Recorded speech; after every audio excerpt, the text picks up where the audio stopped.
ꯃꯁꯤꯗꯤ ꯌꯦꯟ ꯊꯣꯡꯕꯩ ꯃꯊꯦꯜ ꯑꯝꯇ ꯎꯠꯆꯒꯦ ꯌꯦꯟꯒꯤ ꯃꯔꯣꯏ ꯃꯌꯥꯝꯗꯨꯅꯤ ꯑꯩꯁꯤ ꯎꯠꯆꯔꯤꯕꯁꯦ ꯌꯦꯟꯗꯨꯃ ꯑꯝꯇ ꯎꯠꯆꯔꯛꯀꯦ ꯃꯔꯣꯏ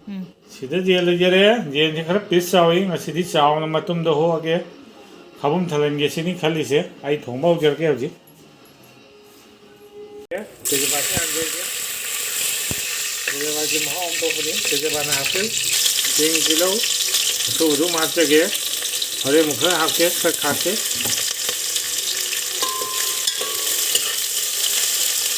ꯃꯔꯣꯏꯁꯦ ꯍꯥꯟꯅ ꯐꯖꯅ ꯃꯨꯜꯍꯟꯕꯤꯌꯨ ꯊꯣꯡꯕ ꯀꯥꯟꯗ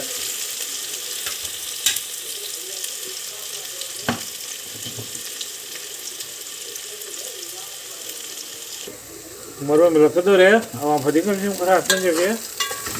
ꯁꯤꯗ ꯁꯥ ꯃꯔꯣꯏꯗꯨꯅꯤ ꯈꯤꯇꯪ ꯋꯥꯠꯂꯤ ꯌꯥꯔꯤ ꯃꯔꯣꯏꯁꯦ ꯃꯅꯝ ꯊꯣꯛꯍꯟꯕ ꯗꯔꯀꯥꯔ ꯑꯣꯏ ꯅꯠꯇ꯭ꯔꯒꯗꯤ ꯃꯍꯥꯎ ꯆꯦꯟꯗꯦ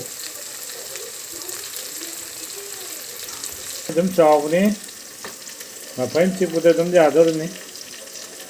ꯌꯦꯟ ꯀꯤꯂꯣ 10 ꯂꯨꯝꯕ ꯌꯦꯟꯅꯤ ꯌꯦꯟ ꯍꯥꯞꯆꯤꯟꯖꯔꯒꯦ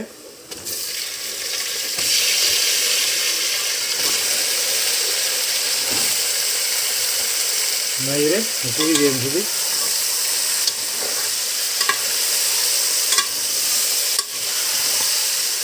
ꯋꯥꯎ ꯃꯇꯨꯡ ꯈꯨꯆꯥꯎꯁꯤꯗꯤ ꯂꯩꯇ꯭ꯔꯦ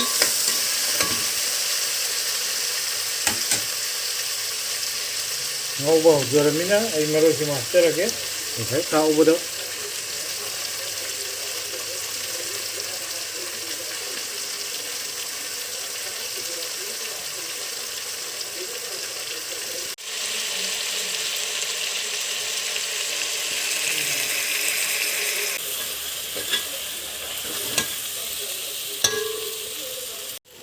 ꯃꯅꯝ ꯊꯣꯛꯑꯦ ꯃꯩ ꯍꯥꯞꯆꯔꯒꯦ ꯀꯥꯗꯧꯔꯦ ꯑꯩꯒꯤꯁꯦ ꯐꯖꯅ ꯍꯥꯞꯀꯦ ꯌꯦꯟ ꯃꯇꯨꯝ ꯆꯥꯎꯕꯅꯤꯅ ꯃꯨꯜꯂꯣꯏ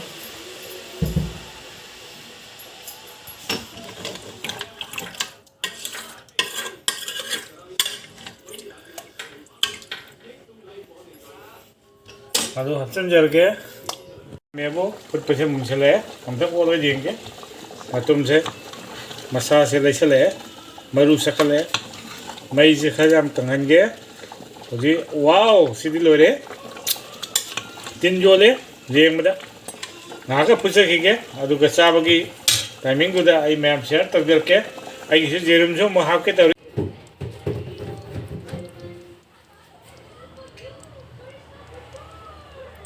ꯊꯕꯤ ꯃꯆꯦꯁꯤ ꯀꯅꯥ ꯈꯪꯕ ꯑꯩ ꯆꯥꯕ ꯍꯧꯖꯔꯒꯦ ꯉꯁꯥꯏꯒꯤ ꯃꯊꯦꯜ ꯃꯌꯥꯝꯗꯨꯅꯤ ꯃꯊꯦꯜꯕꯨꯗꯤ ꯌꯥꯝꯗꯦ ꯃꯈꯥ ꯊꯣꯡꯕꯁꯦ ꯍꯥꯟꯅ ꯂꯧꯈꯠꯆꯒꯦ ꯍꯪꯒꯥꯝꯒ ꯈꯥꯖꯤꯡꯒ ꯊꯣꯡꯕꯗꯨꯅꯤ ꯃꯇꯝꯒ ꯆꯥꯅꯕ ꯌꯥꯝꯃꯤ ꯍꯪꯒꯥꯝꯁꯤꯗꯤ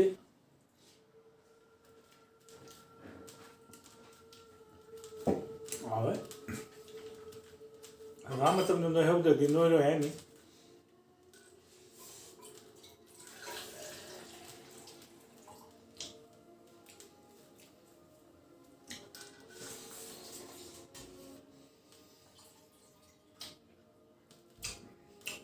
ꯑꯍꯥꯟꯕꯩꯗꯤ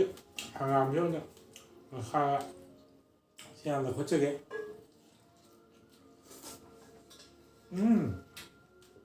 ꯁꯣꯝꯗꯒꯤꯁꯤꯅ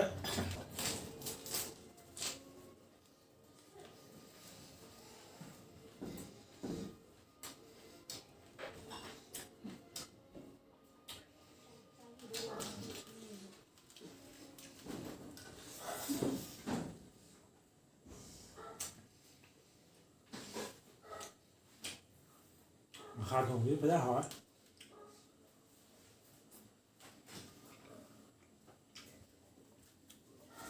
ꯆꯝꯐꯨꯠꯁꯤꯃꯨꯛ ꯇꯦꯁ ꯇꯧꯒꯦ ꯆꯝꯐꯨꯠꯀꯤ ꯃꯊꯦꯜ ꯌꯦꯡꯒꯦ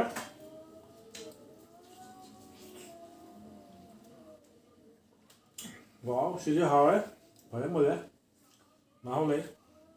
ꯌꯦꯔꯨꯝꯁꯤ ꯂꯧꯈꯠꯆꯒꯦ ꯌꯦꯟꯒ ꯄꯨꯟꯅ ꯊꯣꯡꯕꯅꯤ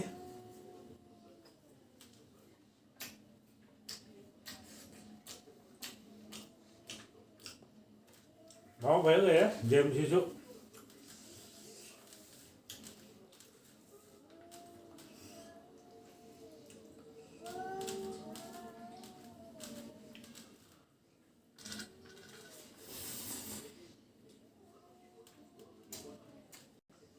잘못해서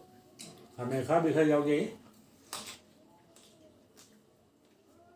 오늘 양반 맛있죠? 맛있는 거 사업이요?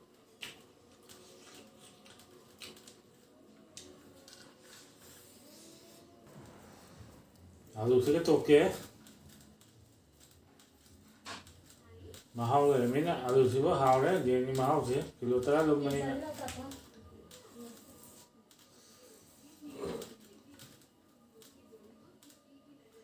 sạc trên từ người ta gì thêm tấm mà em cứ xé tôi cái đấy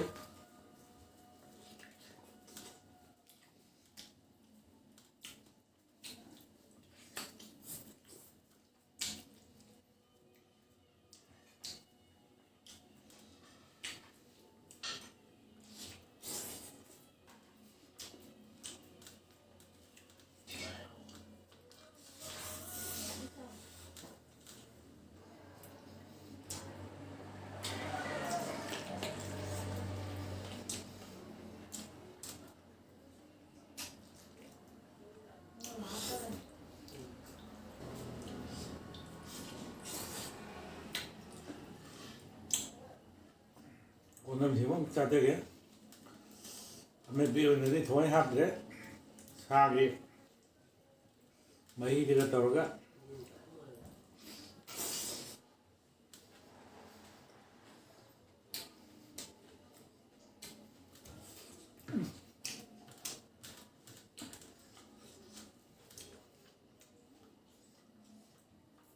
나무 꼬는 일이 이제 뭐 하고 있는 힘을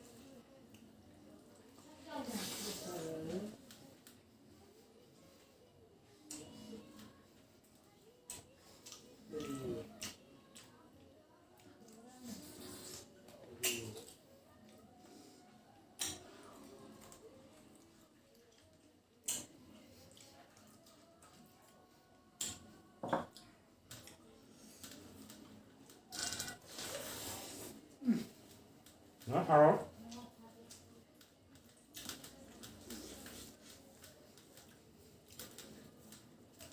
thì mà 좀 đi đi 북한 반대 3호 뭐 근무 좀 할까요? 구정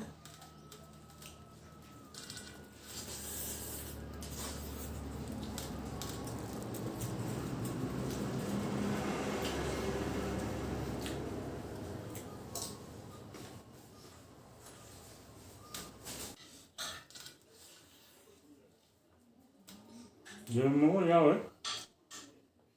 pha còn giờ mà phải phá hầu nữa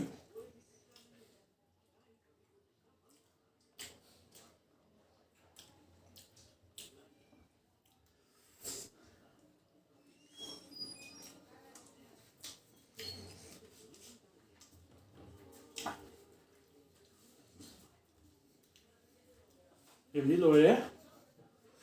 ở trong cuộc sống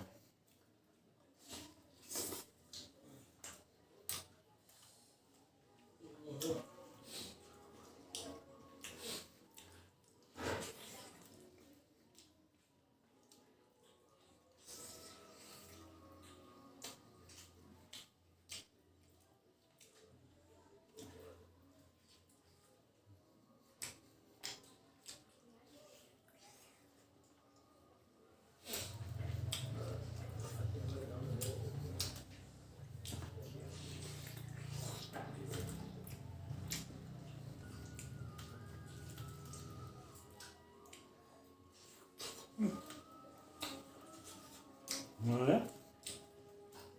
một trăm điểm trả là bắt đầu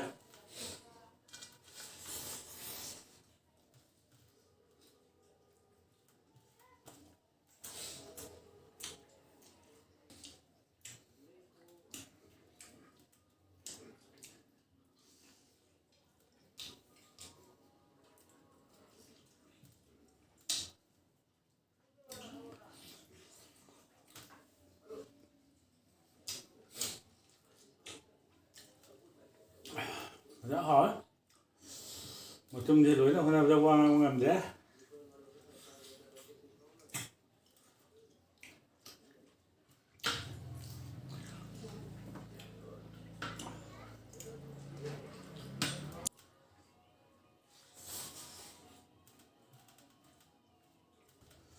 ꯑꯩꯁꯦ ꯆꯥꯡ ꯂꯣꯏꯁꯤꯜꯂꯛꯑꯦ ꯃꯇꯨꯝ ꯃꯆꯧ ꯆꯥꯕ ꯂꯣꯏꯁꯤꯜꯂꯛꯑꯦ ꯑꯩꯒꯤ video ꯌꯦꯡꯉꯒ ꯃꯌꯥꯝ ꯄꯨꯝꯅꯃꯛ ꯐꯖꯩ ꯐꯖꯗꯦ ꯃꯍꯥꯎ ꯍꯦꯟꯅ ꯂꯩꯇꯦ ꯆꯥꯛ ꯏꯆꯦ ꯑꯝꯇ ꯍꯥꯏꯕꯤꯔꯛꯑꯣ ꯃꯌꯥꯝꯗꯒꯤ ꯑꯩ ꯕꯥꯏ ꯕꯥꯏ ꯇꯧꯖꯔꯤ